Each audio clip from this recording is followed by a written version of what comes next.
Bonjour, cette vidéo s'adresse à des élèves de première spé maths. On va y parler de produits scalaires et à travers un exercice, on va vous rendre à exploiter l'orthogonalité.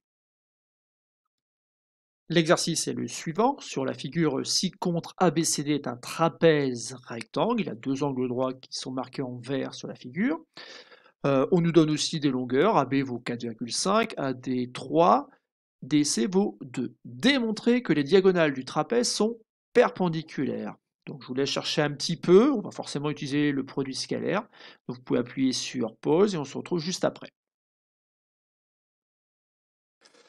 Donc on veut démontrer que les diagonales du trapèze sont perpendiculaires. Donc en fait, pour démontrer qu'elles sont perpendiculaires, on va calculer un produit scalaire. Tout simplement le produit scalaire dB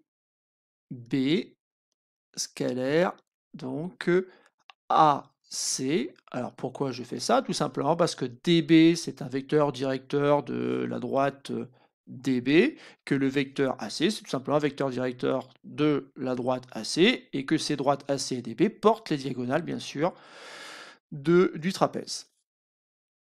Alors ici, donc la première méthode, hein, puisqu'on insiste souvent sur l'histoire des coordonnées, on pourrait imaginer donc créer un repère orthonormé, auquel cas il faudrait donc définir donc un point I ici et un point J ici afin d'obtenir un repère orthonormé AIJ. Bon, ceci dit, l'exercice ne se prête pas vraiment à l'utilisation d'un repère. On va voir qu'on peut faire autrement. Alors, comment faire autrement? Eh ben, on va tout simplement essayer de décomposer les vecteurs DB et AC à l'aide de vecteurs qui sont peut-être orthogonaux. Donc DB, ben, le vecteur DB, à l'aide de la relation de Chasles, je peux écrire que c'est le vecteur DA plus le vecteur AB. Le vecteur AC, je vais aussi le décomposer. Donc le vecteur AC, bon, il n'y a pas trop de possibilités. Je vais utiliser la relation de Chasles en utilisant que c'est AD plus DC. Et ensuite, on va développer, un petit peu comme si on avait des nombres. Même si on travaille ici avec des vecteurs, eh ben, on va pouvoir utiliser des propriétés qui sont très ressemblantes. C'est-à-dire qu'en fait ici, le vecteur DA, ben, je vais faire le produit scalaire avec le vecteur AD. Donc ça donne DA scalaire AD, puis DA scalaire DC, puis AB scalaire AD, et enfin, je rajoute le produit scalaire AB DC.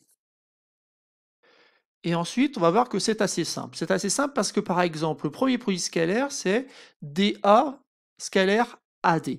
Et en fait, là, eh ben, je me retrouve finalement avec deux vecteurs collinéaires et de sens contraires. Et dans ces cas-là, donc, ça fait moins la longueur DA multipliée par la longueur AD. Alors ça, il faut le retenir, hein, si on a deux produits, si on a deux vecteurs collinaires et de sens contraire, il faut rajouter un sigma. Bon, et ben ça, à la ligne suivante, en fait, ça va me faire moins tout simplement AD au carré, puisqu'en fait ici, la longueur AD, bien sûr, et la longueur DA, c'est la même chose.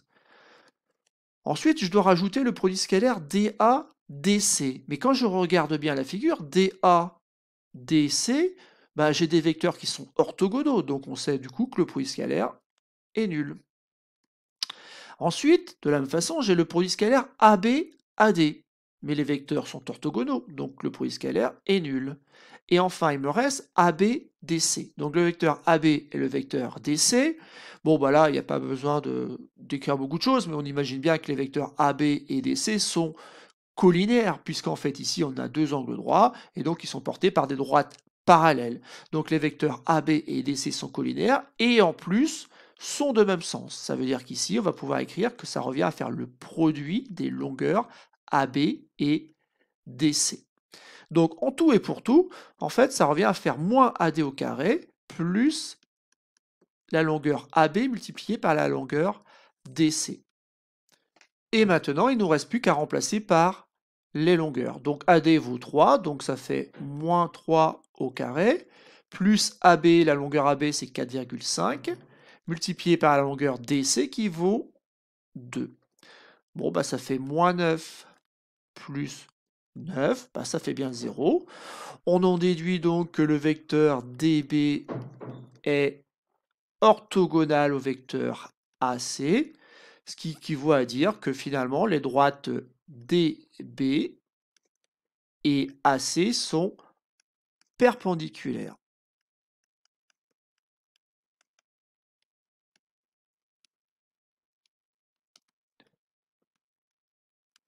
Donc, c'est donc fini pour cette vidéo où on a vu une méthode qu'on utilise assez souvent dans les exercices qui consiste en fait à décomposer des vecteurs sous la forme de somme de vecteurs qui, lors des calculs après, vont nous donner des produits scalaires de vecteurs orthogonaux. Et comme le produit scalaire de deux vecteurs orthogonaux est égal à 0, on avance ainsi dans l'exercice et on arrive à montrer, comme ici, que, par exemple, les diagonales du trapèze sont perpendiculaires.